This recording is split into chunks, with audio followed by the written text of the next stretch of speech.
I'm David Monroe. I'm 36 years old, and my parents chose to spend $350,000 on my brother's engagement party instead of paying $98,000 to save my dying son's life. Before I tell you how I ended up with everything and they ended up with nothing but a handwritten letter begging for my help, do me a favor and let me know where you're watching from in the comments below. I'd love to see how far this story reaches. It all comes back to this letter. It arrived this morning, not in the mail but by a special courier. It looked ridiculously out of place on my desk, a single cream-colored envelope resting on a sea of architectural blueprints and signed contracts. My office is on the 40th floor of the Dominion Tower. From here, I can see most of downtown Denver, a landscape of glass and steel that I've had a hand in shaping. Just moments before the letter arrived, I was closing a call with Jonathan Reeves, the titan of real estate behind the new North Gate Tower. We were finalizing the interior concepts for the penthouse suites, a conversation involving seven-figure budgets and imported Italian marble. It's the world I live in now. As I hung up, my assistant, Mia, walked in. She's sharp, efficient, and fiercely protective of my time. She placed the envelope on my desk with a certain reverence. "This just came for you, David.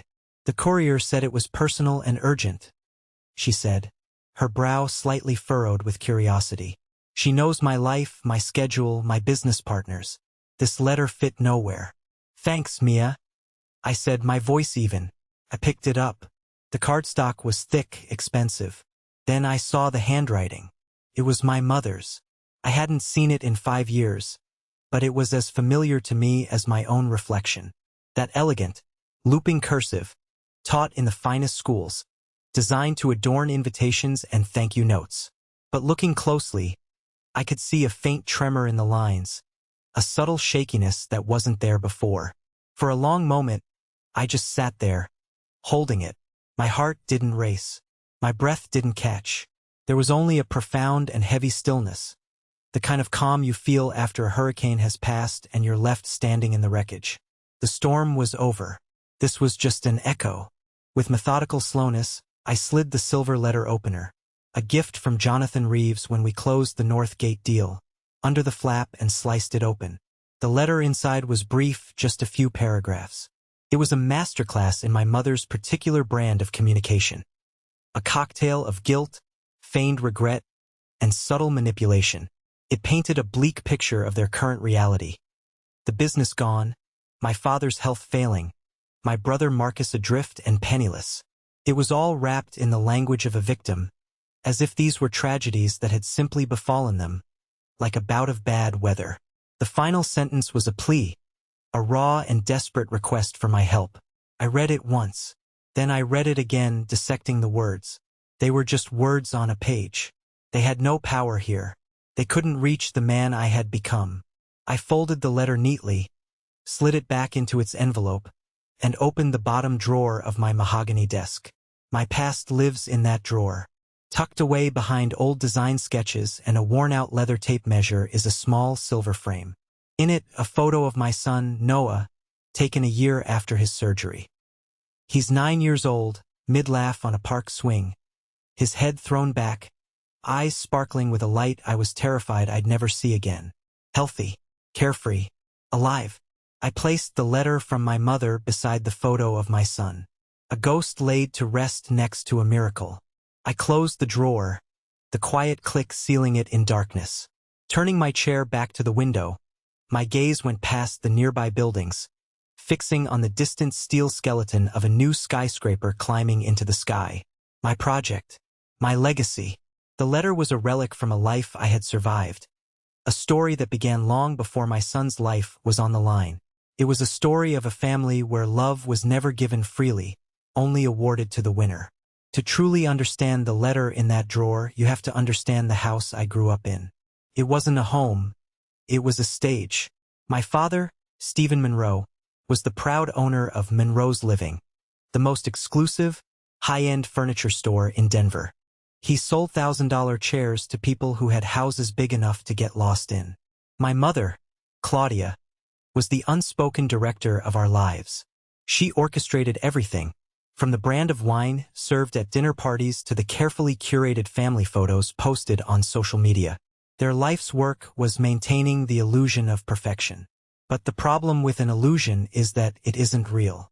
Behind the heavy oak doors, when the last guest's taillights had disappeared down our long driveway, the warmth vanished.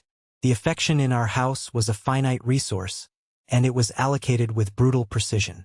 It all flowed in one direction, to my younger brother, Marcus. I learned this lesson in 1,000 small ways, a series of paper cuts to the soul. I remember one evening in 8th grade with perfect clarity. I was a quiet kid, more comfortable with numbers than with people. Math made sense. It was logical. I studied for weeks for my final exams, driven by a desperate need to earn a simple good job from my father. I came home with my report card, my heart pounding. I'd done it. A perfect 100% in advanced algebra.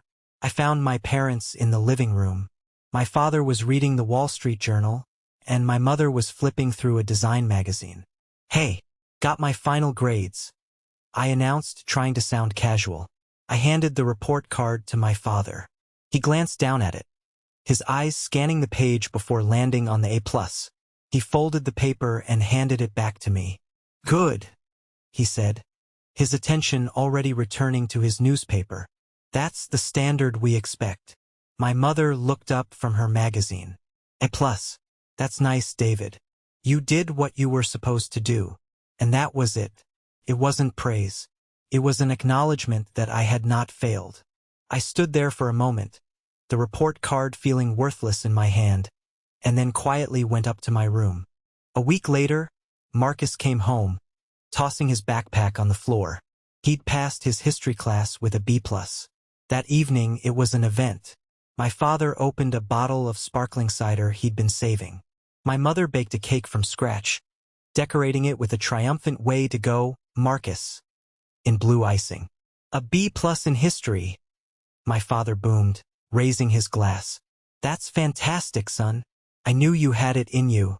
Such a tough subject." Marcus beamed. "It was pretty hard," he said with a shrug, though I knew for a fact he'd crammed for the test the night before. I sat at the table, picking at a slice of cake I didn't want, watching them celebrate mediocrity as if it were genius.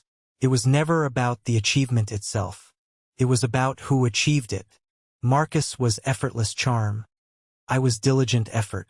In their eyes, only one of those was worth celebrating. The pattern was set in stone. I learned to be self-reliant. I got a job bagging groceries at 16 to save for a car, while Marcus was handed the keys to a brand new Jeep for his birthday.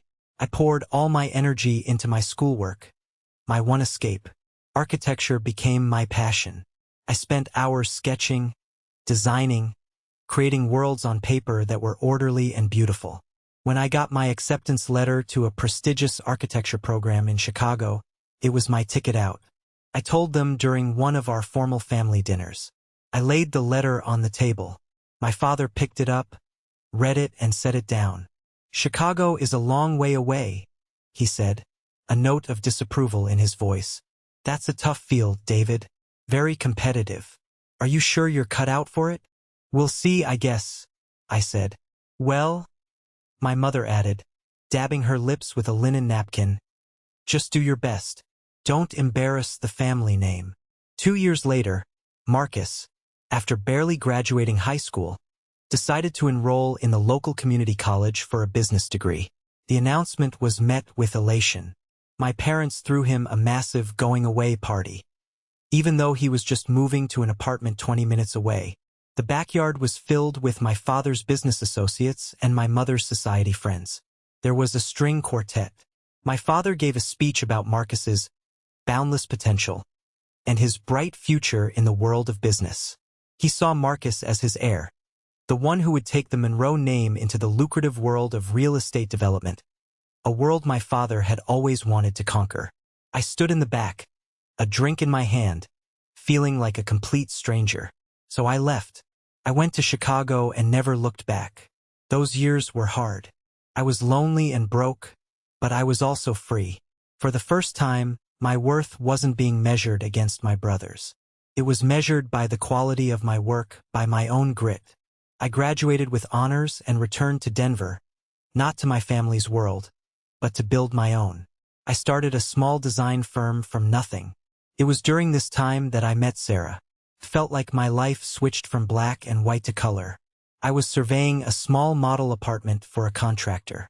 She was the electrical engineer, her brow furrowed in concentration as she mapped out the wiring for a smart lighting system.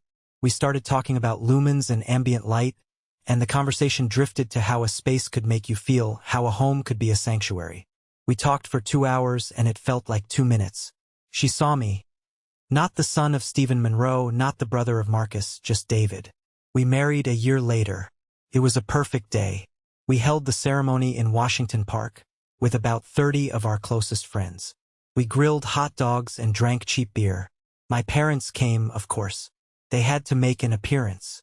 My mother wore a Chanel suit that probably cost more than our entire wedding, and my father spent the whole time checking his watch. They stayed for an hour. Sarah's parents, Carol and Henry, were there from dawn till dusk. They helped us set up the tables, they flipped burgers, they danced with my friends. They were warm, genuine, and kind. As my parents were leaving, I overheard my mother say to one of her friends, her voice dripping with condescension, "It's all very frugal, quaint, but David was always the practical one." I didn't let it ruin my day. I had Sarah. I had her wonderful parents. I had a family that felt real. Soon after, Noah was born, and my world cracked wide open with a love I had never known. He had Sarah's bright smile and my intense, curious eyes. Our life was a beautiful, chaotic struggle. We lived in a small 2-bedroom apartment, and my office was a corner of our living room. Every penny I earned went right back into our life, rent, groceries, diapers. My business was growing, but it was slow and steady. There was never much left over at the end of the month. That's why I kept putting off the health insurance. It was a line item on our budget that always seemed astronomical. A few $100s a month that could go towards so many other, more immediate things. We were all young and healthy. "Next month," I tell Sarah, "after I land that coffee shop contract, we'll sign up for the premium plan." It was a practical decision made by a man who had been taught to be practical. A gamble. And I was about to find out that I had bet my son's life and lost. The storm didn't arrive with a bang. Crept in, disguised as a common cold. Noah was 8. A whirlwind of a boy who lived in a universe of superheroes and Lego creations. When he started coughing in the middle of a crisp Denver autumn, we didn't think much of it. We loaded him up with juice and chicken soup. But the cough didn't leave. It settled deep in his chest. A dry, persistent hack that started to steal his energy. Night, it was worse. We would lie in bed, listening to the sound of our son struggling for breath in the next room. We took him to the clinic. The doctor listened to his lungs, prescribed an inhaler for what she called a nasty case of bronchitis, and sent us home. But I couldn't shake the image of her face as she listened to his chest. That brief, almost imperceptible tightening around her eyes. A couple of weeks later, the boy who used to run everywhere was walking. The boy who could talk for hours was quiet. One afternoon, he was sitting on the living room floor, his coloring book open but untouched. He looked up at me, his face pale, his eyes wide with a fear that sent a spear of ice through my heart. "Daddy," he whispered, his voice raspy. "My heart is doing a funny dance." I knelt beside him and pressed my hand to his small chest. His heart was fluttering, a rapid, panicked rhythm against my palm. His skin was cool and clammy. Time seemed to slow down. The casual hum of the refrigerator, the sound of traffic outside. It all faded into a roaring in my ears. This was wrong. This was terrifyingly wrong. Sarah drove. I don't remember the drive to the city hospital, only the feeling of Noah's small, trembling body in my arms in the back seat. I kept whispering that everything was going to be okay, a desperate litany against the rising tide of panic. The emergency room was a surreal nightmare of bright lights, beeping machines, and the calm, terrifying efficiency of the medical staff. They whisked Noah away, and Sarah and I were left in a small, sterile waiting room that smelled of antiseptic and anxiety. For hours we sat in silence, holding hands, each lost in our own private hell of what-ifs. Finally, a doctor named Michael Chun entered the room. He wasn't smiling.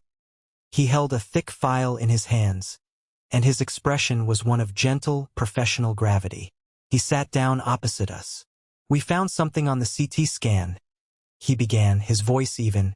"There's a mass in Noah's left lung. A tumor." The word hung in the air, sucking all the oxygen out of the room. "Tumor. We believe it's benign," he continued quickly, seeing the terror on our faces. "But its location is the problem. It's growing in a way that is compressing his main airway. That's why he's struggling to breathe. It's also beginning to put pressure on his heart. If we don't remove it, and soon, it could lead to catastrophic failure." My mind couldn't process the words. It was like listening to a language I didn't understand. Sarah found her voice first. "So, surgery?" "Yes," Dr. Chun said. "Immediately. We need to schedule it for as soon as possible, within the next 3 days at the latest." He paused, and his eyes softened with a look of practiced empathy. "I know this is a lot to take in. We also need to discuss the financial aspect. The procedure, along with the necessary post-operative care and hospital stay, will cost approximately $98,000. The number didn't even seem real. $98,000. It was an impossible sum, a mountain we could never hope to climb. We had about $15,000 in our savings account. I felt a wave of nausea so intense I had to swallow hard to keep from being sick. All those months of putting off the insurance, all my practicality, it had all led to this. I had failed him. But Sarah, my incredible, resilient Sarah, looked the doctor square in the eye. Her voice didn't waver. "We will get the money. Schedule the surgery." The moment Dr. Chun left the room, her strength dissolved, and she collapsed against me, her body shaking with silent, racking sobs. I held on to her, my own fear a cold, heavy stone in the pit of my stomach. That night was the longest of my life. I tried everything. I called our bank. The loan officer was polite but firm. Our debt-to-income ratio was too high. Denied.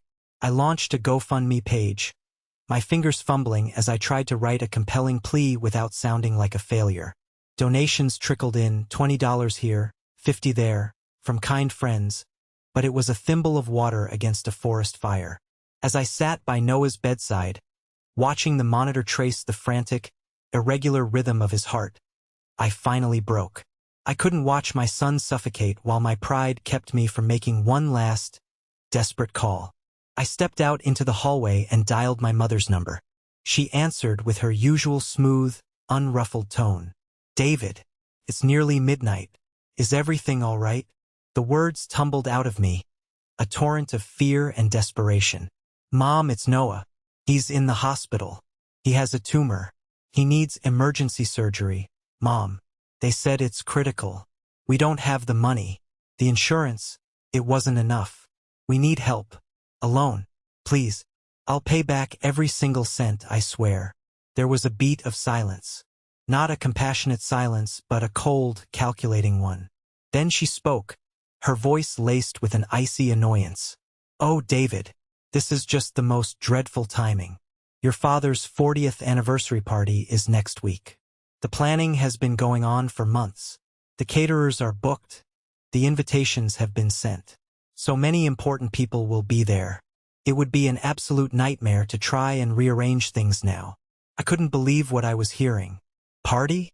Mom, I'm not asking you to cancel a party. I'm talking about your grandson's life. And I am talking about our reputation," she retorted, her voice hardening, "which you seem intent on damaging. Honestly, David, you are a grown man. You should have had proper insurance. This is a consequence of your poor planning, and it is not our responsibility to fix it." "Poor planning," I whispered, my throat closing up. "He's 8 years old. He's your grandson. Don't take that tone with me," she said sharply. "I am very sorry to hear about Noah, but our hands are tied. We have obligations. We simply can't help." Click. She hung up. I slid down the wall, the phone clattering to the floor. It wasn't just a no. It was a judgment. My son's life had been weighed against the inconvenience of rescheduling a party, and the party had won. The next day, I drove to their mansion. I wasn't thinking clearly. I just had to make them see him, see the pictures, the scans. If they saw, they would understand. When I arrived, the driveway was already lined with luxury cars. It was a pre-engagement luncheon for Marcus and his fiancée, Natalie, the daughter of a real estate tycoon. It was a strategic alliance, a merger of two powerful families. I walked through the front door and into a scene of clinking champagne glasses and forced laughter. I found my mother, resplendent in a silk dress, holding court. Pulled her aside. "Mom, please, just look at these," I said, my hands shaking as I held out Noah's medical file. She recoiled as if I were holding something dirty. "David, you are making a scene. Put that away. You are embarrassing us." My father appeared, his face a mask of thunderous rage. "What is the meaning of this? You dare to bring your troubles to our doorstep, today of all days. He's your grandson," I pleaded, my voice cracking. "He needs $98,000 to live." Then, Marcus sauntered over, a smug, contemptuous smirk on his face. He sipped his champagne. "Wow, bro, seriously? You screw up and you expect the whole family to grind to a halt? This party, this engagement, this is my future. It's a little more important than your cash flow problem. Don't be so selfish." That's when my father delivered the killing blow. He looked me up and down, his eyes as cold and hard as granite. "That's the price of failure, David," he said, his voice void of all emotion. "You chose to walk your own path against my advice. Now you deal with the consequences. Do not interfere with your brother's future." I looked from my father's merciless face to my mother's icy stare to my brother's cruel smirk. They weren't family. They were strangers. Strangers who would rather toast to a business deal than save a child's life. I turned and walked away. Every step out of that house felt like I was walking on broken glass. I got in my car, and the dam finally broke. But the tears that streamed down my face weren't tears of grief. They were tears of pure, unadulterated rage. And in that moment I made a vow. I would save my son. And then I would build a life so successful, so powerful, that one day they would have to look up at me from the ruins of their own shallow world. Returning to the hospital felt like returning to a different planet. The world of champagne and cold-hearted ambition was gone, replaced by the quiet beeps of machines and the sterile smell of reality.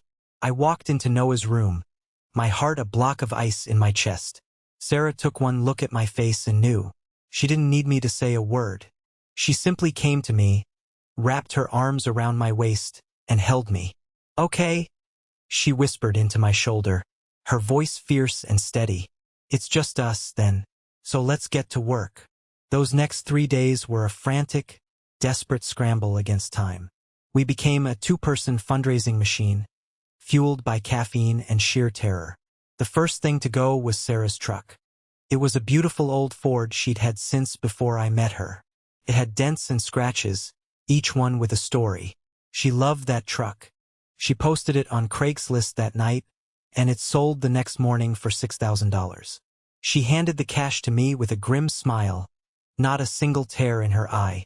I went through our apartment like a whirlwind, seeing everything not as a possession but as a price tag. The comfortable couch we'd bought together for our first apartment, the one where we'd binge-watched shows and rocked Noah to sleep, I sold it for $300 to a group of college kids. My drafting table, my primary tool of the trade, went for $500. Our television, our bookshelves, my old collection of vinyl records. Everything. Strangers paraded through our home, picking over the artifacts of our life, haggling over $20 here, $10 there. A kind-faced woman who bought our dining room set asked, "Are you two moving somewhere exciting?" "Something like that," Sarah replied, her voice impossibly cheerful. A new beginning. Amidst the humiliation and the fear, there were pinpricks of light. Small acts of breathtaking kindness that kept us from completely falling apart. Anna, my best friend from architecture school, called me. She was a single mom who taught music part-time. I knew she barely scraped by. "David, I'm so sorry," she said, her voice thick with emotion. "I wish I could do more. I'm transferring you everything I've got in my savings." A few minutes later, A notification popped up on my phone. A Zelle payment for $500. I knew that money was probably her rent, her safety net. I cried right there in the hospital cafeteria. Then there was Travis. He was a junior designer at my small firm. A kid just a couple of years out of school, full of talent and ambition. He showed up at the hospital during his lunch break, looking awkward and shy. He handed me a crumpled white envelope. "It's not much," he stammered, avoiding my gaze. "I was saving up for a new laptop. It's $320. I think Noah needs it more." He shoved his hands in his pockets. "We're all rooting for him at the office." I was so choked up I couldn't form words. I just pulled him into a hug. This kind young man who owed me nothing. We raised nearly $30,000 that way. A patchwork of generosity from friends, neighbors, and even strangers who saw Sarah's desperate posts on social media. It was a miracle, but it was also $68,000 short of what we needed. The deadline was the next day. I started seriously researching high-interest, predatory loans online, the kind that cripple you for life. I felt the walls closing in, the air getting thin. That night, while I was frantically filling out a loan application on my phone, a long-shot memory surfaced. In the blur of my late-night research, I'd read an article about a developer named Jonathan Reeves, a maverick known for his focus on building healing spaces and community-centric projects. His philosophy had resonated with me. On a desperate, sleepless whim, I had found his company's website and sent an email to the general contact address. It was a Hail Mary pass. I didn't ask for money. I just wrote from the heart about my own design philosophy, how I believed good design could be a form of care, and attached my small portfolio. I never expected to hear back. The evening before the surgery was scheduled, our absolute final deadline, Sarah's parents, Carol and Henry, came to the hospital. They looked tired, their faces etched with the same worry that lined our own. They brought a thermos of coffee and sat with us, their quiet presence a small comfort. I expected more words of encouragement, maybe a check for a few $100s that I knew they couldn't afford.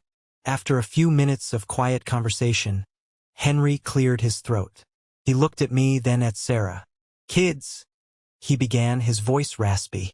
He reached into his coat pocket and pulled out a folded document. He slid it across the small table. "We need you to look at this." I unfolded it. It was a real estate contract, purchase and sale agreement, for their house. My eyes scanned the page, but my brain refused to comprehend the words until I saw the sale price at the bottom. $136,000. And the closing date, today. I looked up at him, stunned. I don't understand. What is this?" Carol reached across the table and took my hand. Her hand was warm, her grip firm. Her eyes were shining with tears, but she was smiling. "It's just a house, David," she said softly. "It's just bricks and wood. We raised our daughter there, we have our memories. That's all that matters. We can rent an apartment. We'll be fine." Henry leaned forward, his expression earnest and fierce. "Noah only gets one life. You are our children. This is what family does. No discussion." I stared at them, at these two quiet, unassuming heroes.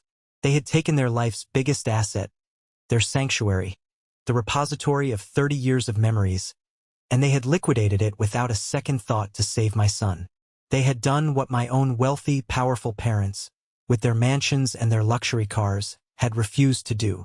The dam of my carefully controlled emotions broke. I dropped my head into my hands and wept, not the hot tears of rage I'd shed in my car, but tears of a gratitude so profound it was physically painful. In the sterile, impersonal quiet of that hospital waiting room, I was witnessing the most beautiful, selfless act of love I had ever seen. The next morning, the wire transfer went through. We had the money. The surgery was on. For 6 hours that felt like 6 years, we waited. Finally, the door to the waiting room opened. It was Dr. Chun, his surgical mask hanging around his neck. He looked tired, but he was smiling a real, genuine smile. "He's a trooper," the doctor said, his voice filled with warmth. "The surgery was a complete success. We got the entire tumor. The prognosis is excellent. He's going to be fine." Sarah and I clung to each other, our knees weak with relief. Over her shoulder, I saw Carol and Henry, holding each other and crying silently. We had made it through the storm. Our boy was safe. And as I looked at the faces of my real family, I made a new vow, a silent one. I would spend the rest of my days making sure their sacrifice was honored, and that the people who had turned their backs on us would one day understand the true meaning of the word consequence. The 5 years that followed Noah's recovery were a study in transformation. The white-hot rage I felt toward my parents and brother didn't fade away. I learned how to use it. It became the coal that fueled my engine. It became the discipline that got me out of bed at 4:30 every morning. Every time I felt the exhaustion creeping in, every time a project felt too overwhelming, I would close my eyes. I'd see my father's dismissive wave, my mother's cold stare, my brother's cruel smirk. Then, I'd see the image of Carol and Henry packing their cherished belongings into cardboard boxes. The contrast was all the motivation I ever needed. My work became my sanctuary and my weapon. I rebranded my small company to Monroe Studio, a deliberate act of reclaiming my own name. I was no longer just a designer. I was a man on a mission. The first couple of years were a brutal, humbling grind. Noah's health was our priority, and his recovery involved a seemingly endless series of follow-up appointments and checkups. In between, I took any and every job I could land. I designed kitchens for suburban families. I chose color palettes for dental offices. I staged cramped condos for real estate agents. No job was too small. I was on construction sites by sunrise, meeting with clients all afternoon, and then I'd go home to our small rental apartment, have dinner with Sarah and Noah, and work until 2 a.m. at our kitchen table, sketching and refining designs. It wasn't a straight line to the top. I faced plenty of setbacks. I remember one project in particular, a small boutique hotel. I poured weeks into the proposal, crafting a concept I was incredibly proud of. I made it to the final round, only to get a polite email saying they had decided to go with a more established firm. The rejection was a gut punch. Cost me time and money I didn't have. For a moment, sitting in my cramped office, I felt that old voice of my father whispering in my ear, "Price of failure." But then I looked at a picture of Noah on my desk, and the fire came roaring back. I just worked harder. My reputation started to grow, not through flashy marketing, but through word of mouth. Clients praised my attention to detail, my integrity, and my ability to create spaces that felt deeply personal. The turning point came in the 3rd year in the most unexpected way. I was working late one night when an email popped into my inbox. The subject line was simple, "Your design philosophy." My heart skipped a beat. I opened it. It was from Jonathan Reeves, the developer, the man I had sent that desperate Hail Mary email to 2 years before. He wrote that my message had somehow found its way to his desk, passed up the chain from a junior assistant. He said he received hundreds of proposals a week, but mine had stood out. He was intrigued by my passion and my persistence in following up, even though I'd gotten no reply. He was launching a new flagship coffee shop in a trendy neighborhood and was tired of the same old corporate designs. He wanted to know if I was interested in submitting a proposal. This was my shot. I didn't sleep for 3 days. I didn't just design a coffee shop. I designed an experience. I envisioned a community living room, with warm woods, comfortable nooks, and local art. A healing space, just as he'd described in that article. Reeves didn't just like it, he loved it. He said it was the most soulful proposal he'd seen in years. The coffee shop, the daily ritual, became a massive runaway success.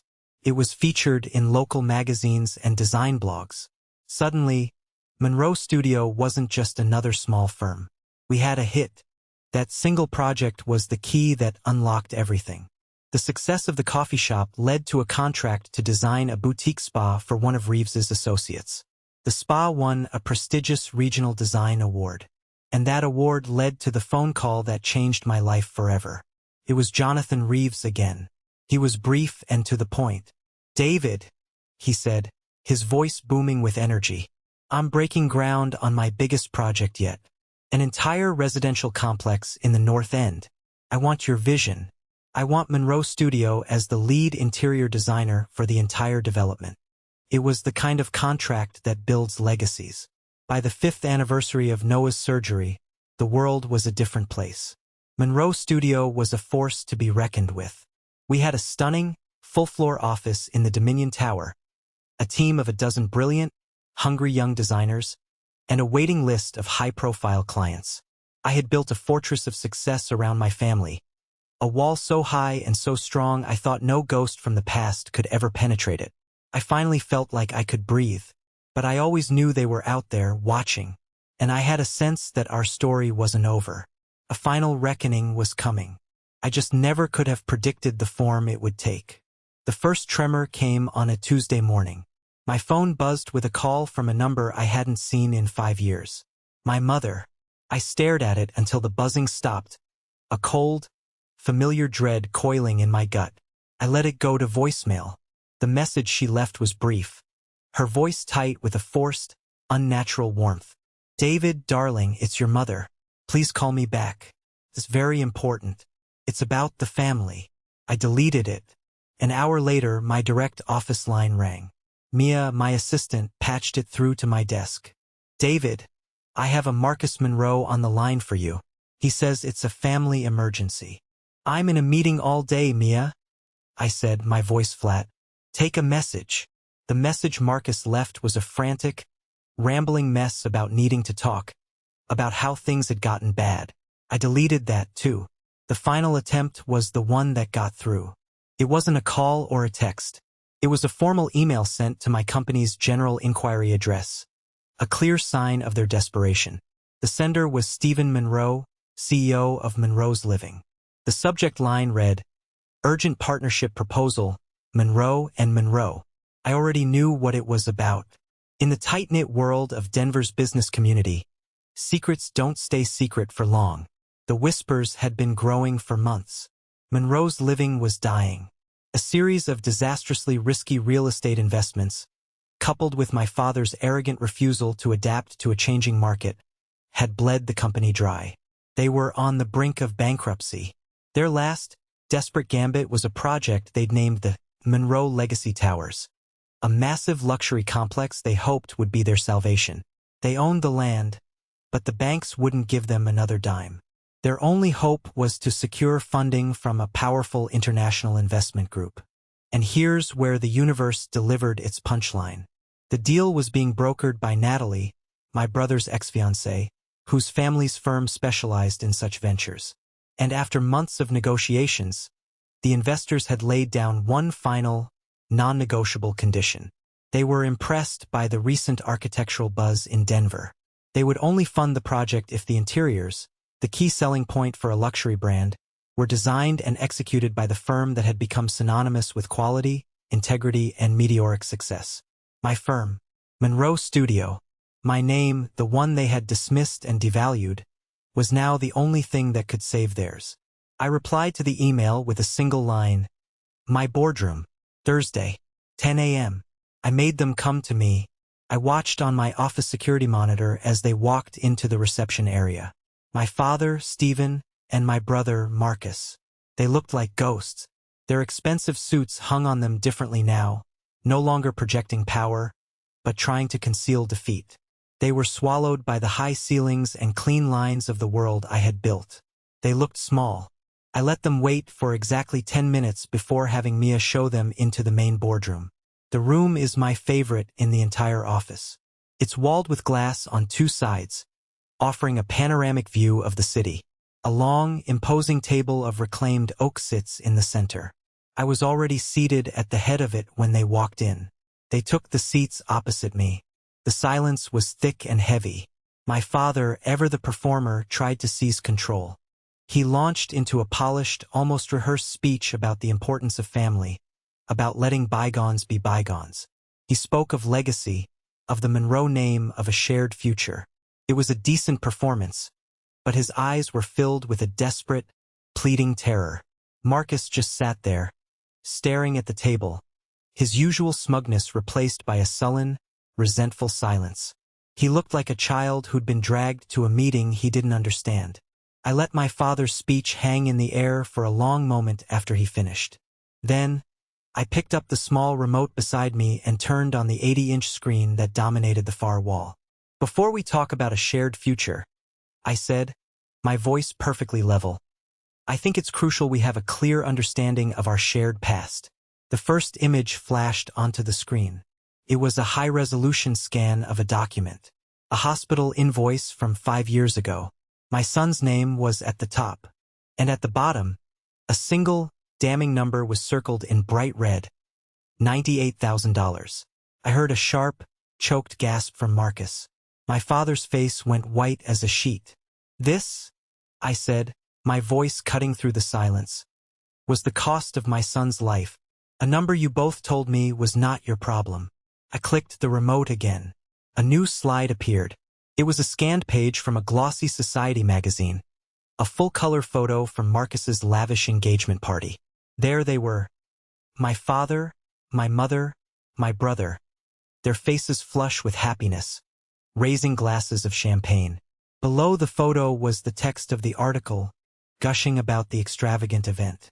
I'd had a private investigator dig up the actual invoices from the caterers, the florist, the band. The final, verified total was displayed on the screen in massive, unforgiving numbers, $350,000.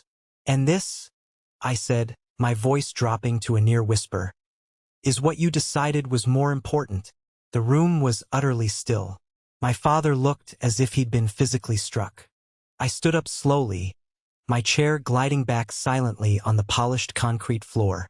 I walked to the head of the table, placing my hands flat on the cool oak. You come into my office, into the company I built from nothing, and you have the audacity to speak to me of legacy? I looked from my father's ashen face to my brother's stunned, slack-jawed expression. Let me tell you about legacy. My legacy. Monroe Studio is built on a foundation of trust, of integrity, of creating spaces that bring people comfort and security and healing. That is the work we do here. That is what my name now represents. I leaned forward, my eyes locking onto my father's. Your foundation, I said, and each word was a hammer blow, is built on selfishness. It's built on cruelty. It's built on a conscious decision to value a party over a child's life. Your own grandchild. I straightened up. I cannot and I will not attach my name, the name I have redeemed, to a foundation that is so utterly rotten to its core. I looked at my father. There is no partnership. I looked at my brother. There is no deal. My voice was quiet, but it echoed in the tomb-like silence of the room. Now, if you'll excuse me, I have a business to run. I turned and walked out of the boardroom, leaving them there alone with their ghosts on the screen.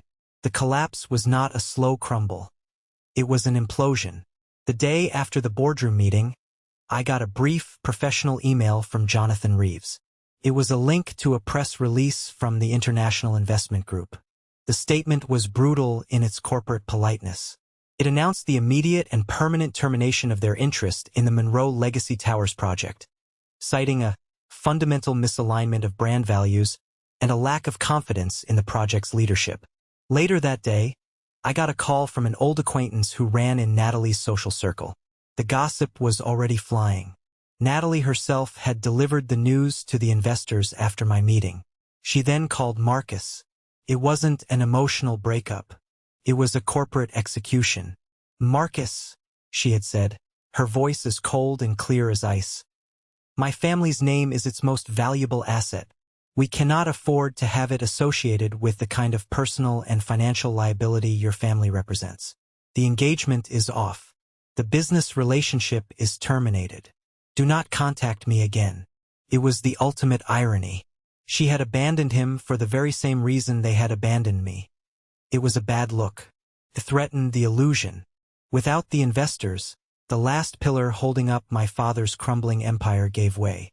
2 weeks later, the headline flashed across the bottom of a 24-hour business news channel I had on in my office. Monroe's living files for Chapter 7 bankruptcy, ceasing all operations. I watched the words scroll by, and I felt nothing. Not triumph, not satisfaction, not even a shred of pity. I just felt a quiet finality. A long, painful chapter of my life had finally, definitively, ended. My focus shifted completely. The past was settled. Now it was time to build the future, and to honor the people who had made it possible. My success felt hollow unless it was shared with those who had propped me up when I was at my lowest. The first person I called was Anna, my friend from college. She came to my office, looking just the same as she always had. Kind eyes, a warm smile, wearing a comfortable, slightly frayed cardigan. We talked for a while about our kids, about life. Then I slid an envelope across the desk. "What's this?" she asked, her brow furrowing. "Open it," I said gently. She pulled out a cashier's check made out to her name. For $50,000. She gasped, her hand flying to her mouth. "David, no, I can't. I couldn't possibly." "Anna," I said, my voice thick with emotion. "5 years ago, you gave me $500 that I know you couldn't afford. You gave me everything you had. You never asked for it back. You never even mentioned it. Do you have any idea what that meant to me? What it meant to Sarah?" I leaned forward. "This isn't a loan. So thank you. Go open that music school for underprivileged kids you've always talked about. Go change some lives." She broke down in tears, and we just sat there for a minute, two old friends, one of us finally able to repay an unpayable debt. My next visit was to Travis. The brilliant young designer was no longer a kid. He was a cornerstone of my firm. I called him into my office. "Travis," I began. "Do you remember, 5 years ago? You came to the hospital and gave me an envelope with $320 in it?" He flushed, looking down at his shoes. "Yeah, of course. You said it was your laptop money. Did you ever get that new laptop?" He grinned. "Eventually." "Good," I said, sliding a thick brochure across the desk. It was for the top-ranked graduate program in architecture at my alma mater in Chicago. "Because you're going to need a good one. You're enrolled for the fall semester. Full scholarship plus a living stipend. All covered by the company. You have a gift, Travis. I want you to go sharpen it into something legendary." The stunned joy on his face was a reward in itself. But the biggest debt remained. The one I could never truly repay. Carol and Henry, my real parents. They were happy. They loved their little rental apartment, and more than anything, they loved having us and a healthy Noah just a few minutes away. But I saw the way Carol would sometimes look at a photograph of her old rose garden. I heard the wistful note in Henry's voice when he talked about the workshop he used to have in their garage. I had hired a private investigator a few months earlier, just to keep an eye on their old house. As fate would have it, the family who had bought it was being transferred for a job out of state. They were getting ready to list it. I had my investigator approach them with an offer they couldn't refuse. 30% above the highest market appraisal. All cash, close in 10 days. It was a done deal before the for sale sign ever touched the lawn. For the next 2 months, Monroe Studio undertook its most important project. It was a secret operation. My team, sworn to silence, worked tirelessly. We didn't want to change the house they loved, we wanted to restore it. We put in a beautiful, modern kitchen for Carol, with a big farmhouse sink and a professional-grade stove. We rebuilt the garage into a dream workshop for Henry, with custom cabinetry and perfect lighting. We redesigned the back porch, turning it into a beautiful sunroom overlooking the rose garden, which we had professionally replanted. On Carol's birthday, I told them I was taking them out for a fancy dinner. I drove, and as I turned onto their old, familiar street, Carol looked at me, confused. "David, honey, the restaurant is the other way." "I know," I said, smiling. "We're making a quick stop first." I pulled into the driveway of their old house. The porch light was on. The rose bushes were in full bloom. I turned off the engine and looked at them. Their faces were a mixture of confusion and dawning, tearful realization. I took a set of keys from my pocket. Attached was a small, custom-made silver tag. It was engraved with one word, home. I placed the keys in Carol's trembling hand. "Welcome home, Mom. Welcome home, Dad," I whispered.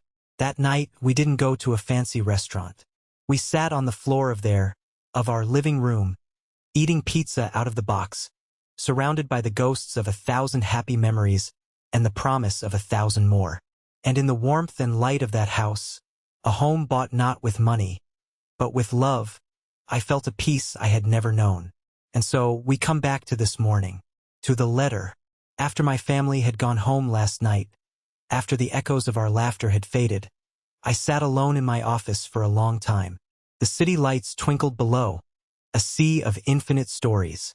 I opened the bottom drawer of my desk and took out the cream-colored envelope. The elegant handwriting seemed to mock me from a life I no longer recognized. I carried it from my office, walking through the quiet, darkened studio where so many dreams were being sketched into reality. I went to my private study at the back, a room I designed for quiet reflection. It has a fireplace, built from fieldstone and reclaimed timber. I stood before the empty hearth for a long time, the letter feeling weightless in my hand. I reread the words one last time. My mother's words. They spoke of regret, but what I read was regret for their consequences, not for their actions. They spoke of hardship, but it was a hardship they had authored themselves. It was a plea for a lifeline from the people who had refused to offer one to a drowning child. A part of me, a small, old part, was tempted to write back, to draft a cold, precise letter detailing every one of their sins, to explain, in excruciating detail, how their single, selfish choice had been the catalyst for their own destruction. I could have laid their failure at their feet, and I would have been justified in doing so. But as I stood there, looking at the neatly folded paper, I felt no anger. I felt no burning need for that final, verbal revenge. The rage had burned out long ago, leaving behind something clean and quiet. They were no longer the monstrous villains of my story. They weren't heroes. They weren't anything. Their opinions, their approval, their very existence had ceased to be a factor in the equation of my life. The power they once held over me was gone. With a steady hand, I knelt down. I crumpled the letter into a ball, the expensive paper crackling in protest. I placed it in the center of the hearth on the cold stone. I took a long match, struck it, and touched the flame to the edge of the paper. Caught fire instantly. I watched the elegant cursive blacken and curl into illegibility. I watched the paper that had carried so much pain and manipulation turn into a fragile, gray ash. It was the last ghost, the last toxic artifact from a life I had survived. As the last ember died, a profound sense of peace settled over me, deeper and more complete than any I had ever known. I was free. I stood up and walked back to the window. The first light of dawn was breaking over the mountains, painting the sky in shades of pink and gold. A new day. I thought about Sarah and Noah, likely still asleep at home. I thought about Carol and Henry, waking up in their own beds, in their own home. My father had been wrong all those years ago. He had spoken of the price of failure. But I hadn't failed. I had simply chosen to build a different kind of legacy, one not measured by the height of our buildings, but by the strength of our foundation. And I learned that a family isn't the blood you share. It's the people who are willing to bleed for you. It's the people who show up in the storm. And my storm was finally truly over. Thank you for listening to my story. I hope it touched you in some way. Have you ever faced a situation where you had to choose your own path, even if it meant leaving people behind? Share your story in the comments below. I read them all. And if this resonated with you, please don't forget to like this video and subscribe so you don't miss what's next.